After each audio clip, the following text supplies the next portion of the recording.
जंगल में टोनी चिड़िया अपनी सुंदरता के लिए मशहूर थी।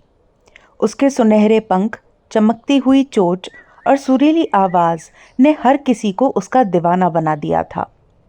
हर सुबह वह अपने पंखों को संवारती और खुद को जंगल की सबसे सुंदर चिड़िया समझती।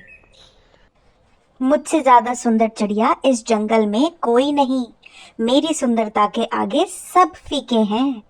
लेकिन उसकी खूबसूरती ने उसे अहंकारी बना दिया था।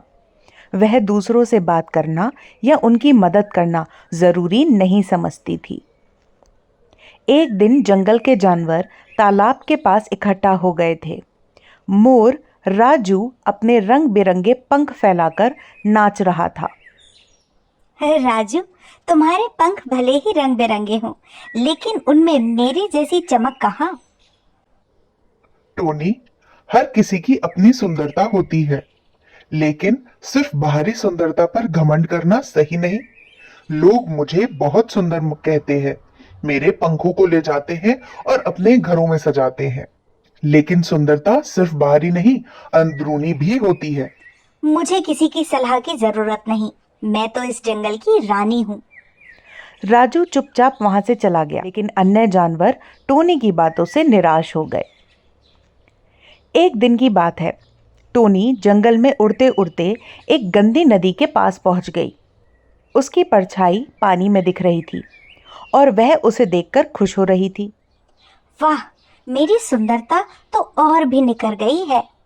लेकिन जैसे ही वह पेड़ की टहनी पर बैठी, एक तेज हवा का झोंका आया और टोनी नदी में गिर गई। उसका पूरा शरीर गंदे पानी से भर गया। उसके सुनहरे पंख अब गंदे और बदरंग हो गए थे।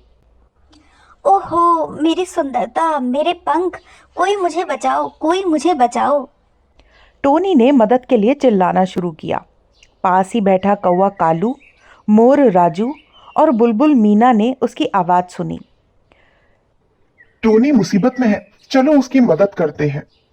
सभी ने मिलकर टोनी को गंदे पानी से बाहर निकाला, लेकिन जब टोनी ने खुद को देखा तो वह हैरान रह गई। अब मैं कैसी दिख रही हूँ? अब मुझे कौन सुंदर कहेगा? अब तो मैं बिल्कुल अच्छी नहीं दिखती। टोनी, क्या सिर्फ बाहरी सुंदरता ही सब कुछ है? हमने तुम्हारी मदद इसलिए नहीं की क्योंकि तुम सुंदर हो। हमने तुम्हारी मदद इसलिए की क्योंकि हम तुम्हारे दोस्त हैं। उसी रात टोनी ने खुद को आईने में देखा। वह अब भी गंदी लग रही थी, लेकिन राजू की बात उसे याद आई। उसने महसूस किया कि सुंदरता का घमंड उसे दूसरों से दूर कर रहा था। अगले दिन टोनी ने सबके सामने सबसे माफ़ी मांगी। मुझे माफ कर दो। मैं अपनी सुंदरता के घमंड में भूल गई थी कि सच्ची सुंदरता पक्षी के दिल में होती है। मैं अब कभी दूसरों को नीचा नहीं दिखाऊंगी। सभी जानवर और पक्षी उसकी माफ़ी को स्वीकार करते हैं और मुस्कुरा देते हैं। उस दिन के बाद टोनी चिड़िया ने अपनी मददगार प्रवृत्ति से सबका दिल जीत लिया। अब वह न केवल अपनी सुंदरता के लिए बल्कि अपने अच्छे दिल के लिए भी जानी जाती थी। तो इस कहानी से हमें क्या सीख मिलती है? सच्ची सुंदरता बाहरी नहीं बल्कि हमारे दिल और हमारे व्यवहार में होती है। अच्छे विचार और काम ही हमें सच में सुंदर बनाते हैं।